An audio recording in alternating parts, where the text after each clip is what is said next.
Hello movie lovers, story recaps here. Today, I'm going to explain a mystery psychological thriller film called Before I Go to Sleep. Spoilers ahead. Watch out and take care.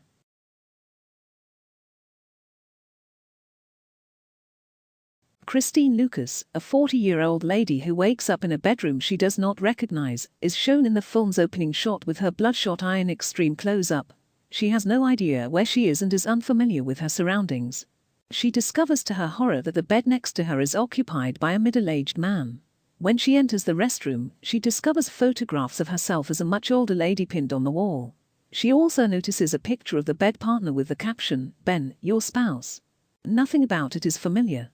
She approaches the man in the bedroom, and he identifies himself as her husband Ben. They have been wed for several years.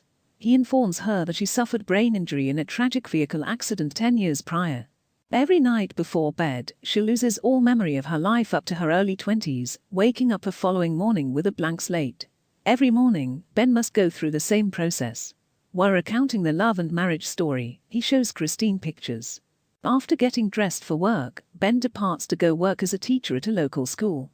Dr. Nash, a neurologist, calls the house as Christine wonders about it. She has been receiving treatment from him for a number of years, he tells her. He instructs her to look for a secret video camera in her closet. Christine is instructed by Dr. Nash not to tell Ben about the camera. She is instructed to see the tapes and give him a call later. Christine views a video journal that she has never seen before. She has been keeping a video diary for the past 2 weeks, which has led to a lengthy flashback to highlight what she has discovered thus far. She later encounters Dr. Nash, who informs her that she has been seeing him secretly for some time. He attempts to support her as she manages her illness. Dr. Nash goes on to say that she started losing her memory 10 years ago following an attack where she was left for dead close to an airport hotel. She is, nevertheless, exceedingly perplexed. Ben, her husband, claimed she was involved in an automobile accident. She questions why Ben misled her over the reason for her amnesia. Dr. Nash says that it might be simpler. Then, in an effort to help her remember, Dr. Nash returns her to the scene of the attack. By the airport, she was discovered. According to the man who discovered her, it was a very long time ago. She was discovered naked and covered in blood, apart from plastic sheet from a nearby hotel. Dr. Nash's suggestion that she was having an affair led her to wonder why she would be staying in a hotel. According to the medical assessment, she had sex soon before the incident. She returns home later that evening and starts documenting her discovery. Flash-cut recollections of the time she was attacked at a hotel appear in her sleep at night. The following day, Dr. Nash presents her with a selection of images, some picked at random and some from her file. A certain image produces recognizable neuronal stimulation.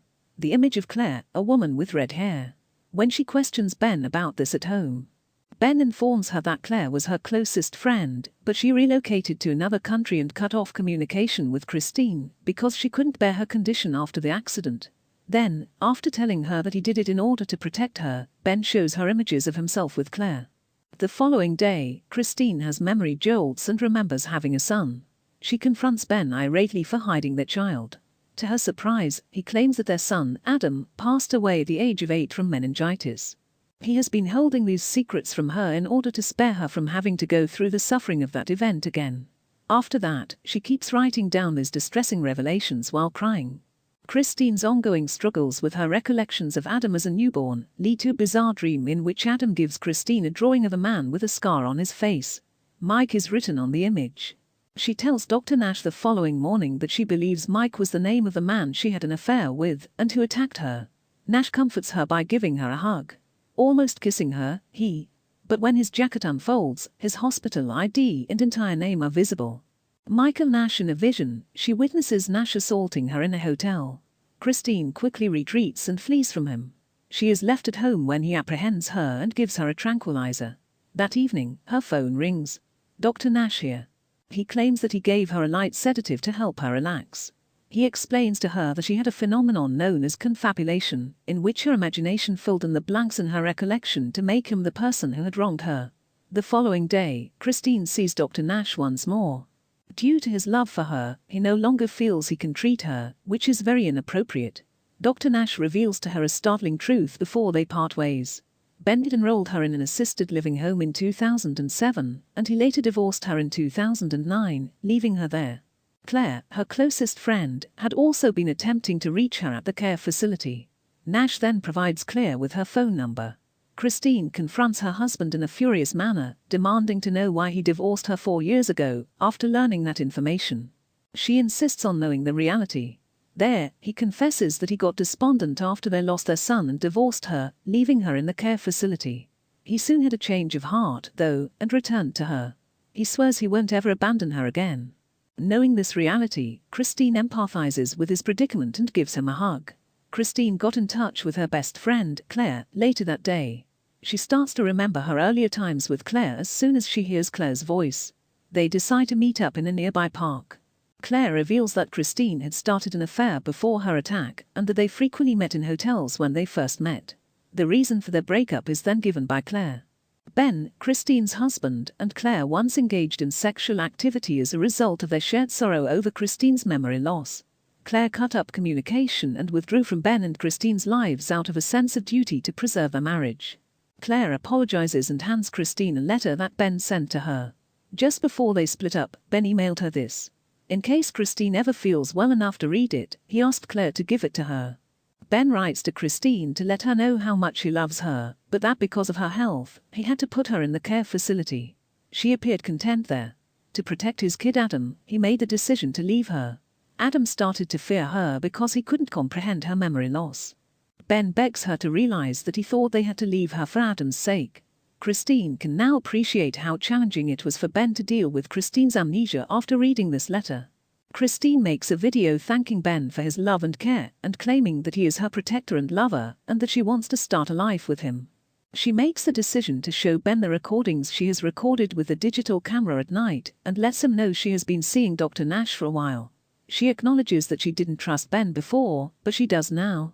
Ben, however, lashes out at Christine and storms out after accusing her of having an affair with Nash. Christine discusses what happened with Claire over the phone.